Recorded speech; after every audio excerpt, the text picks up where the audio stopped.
Ano ang sabi? Today, let's feature a pickup truck like no other.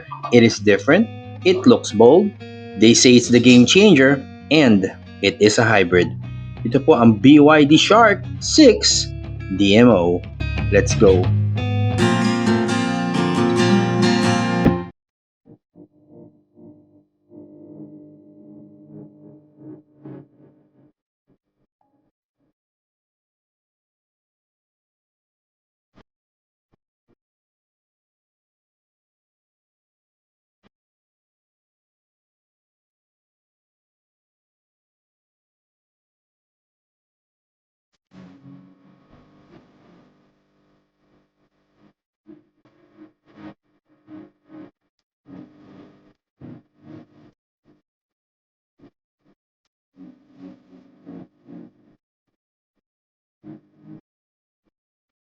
Kung di pa po kayo nagsasubscribe sa channel ko, please do consider subscribing and hit that like button.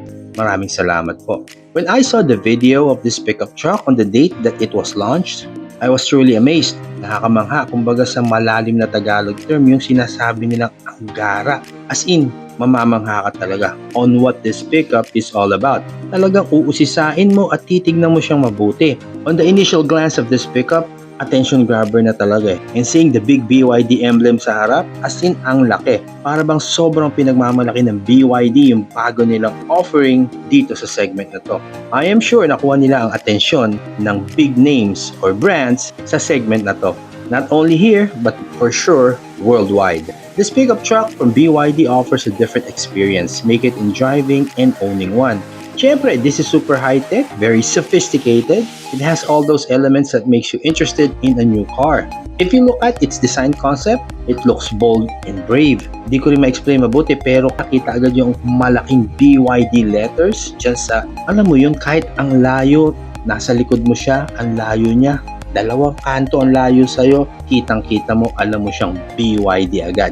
Okay din to pag inisip mo kasi it's for brand recognition. Anyways, pag nakita mo siya, alam mo na agad na this is not being powered by a diesel engine. Andun agad yung thought na yon. Isa po siyang plug-in hybrid vehicle.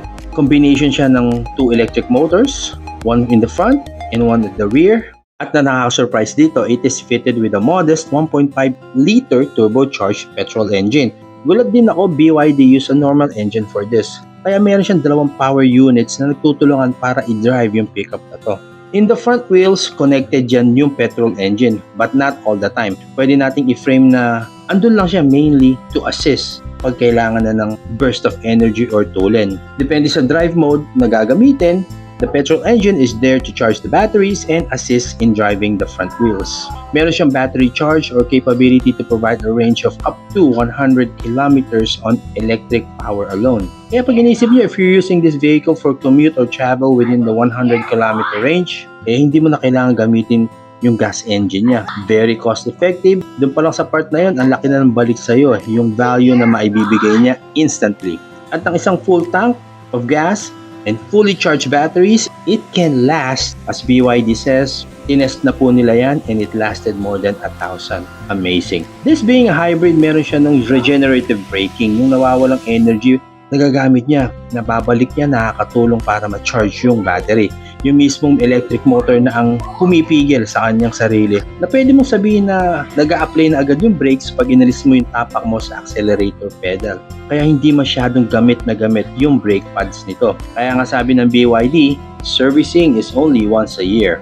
This being a pickup truck, syempre ready to handle yung mga rough terrains. Kaya alam mo na well insulated at protected yung mga parts na pwede natin sabihin na medyo prone to contact sa rough surfaces dyan sa ilalim. For sure, well protected po yan. But as we all know that pickup trucks in recent times are not strictly for use in utilitarian purposes. It has become a lifestyle vehicle. Talagang pinapaganda sila ng mga owners nila, sineset up, pinapamper nila yan based sa preference na gusto nila. Kaya in a way, tingin ko kung bibilin mo to, for sure, iba ang magiging pagtingin mo sa kanya. I don't see it na magiging pangharabas mo.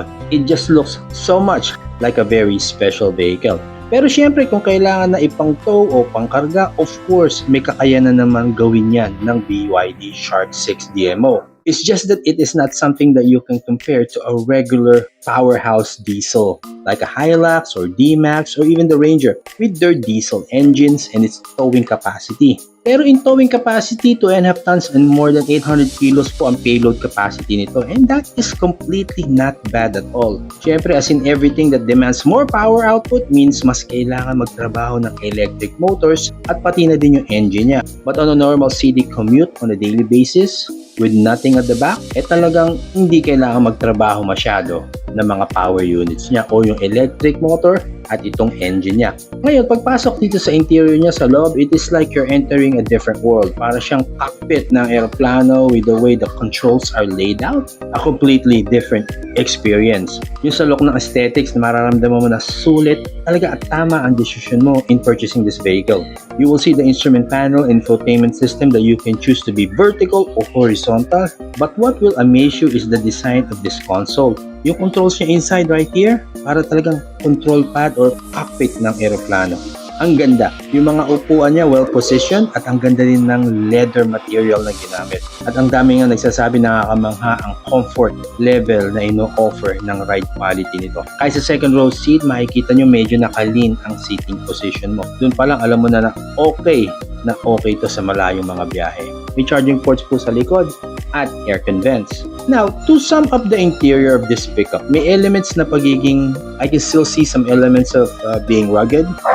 Kita yung malalaking grab handle sa may gitna. Ayan.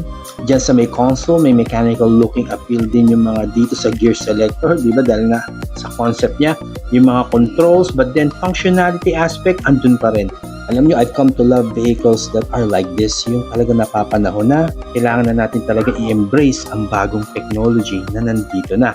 Kasi they are here to stay and it is only getting better. There are two options. So you got the Advance and the Premium na may konting difference sa price niya. At ito po yun.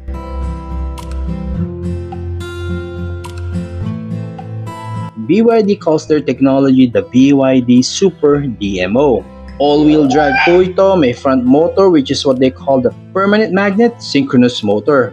One in the front, one at the back. Okay, power niya is 231 PSI sa front, rear naman is 204, sa torque naman is 310 sa harap at 340 sa likod. Drive modes po niya is normal, economy, and sport. Meron din po siyang mud, snow, and sand. Of course, BYD is famous for their Blade battery. Talaga namang it's a breakthrough in battery technology. Mas magaan, mas manipes, giving it more space. Kaya ang gaganda po ng pagkakagawa ng mga sasakyan from BYD. Meron kang 360-degree view camera, 6 sensors. For the radar system, may cruise control, protective collision warning, automatic emergency braking system, lane departure warning, emergency lane keep assist, rear cross traffic alert, rear cross traffic braking, at blind spot detection. Hill hold control, hill descent system, anti-rollover control system, meron po siyang comfort braking, distributed traction control system, electronic brake force distribution, hydraulic brake assist, auto brake hold, at tire pressure monitoring system. All LED po ang mga ilaw nila, automatic on-off po yan, high beam assist, bed liner.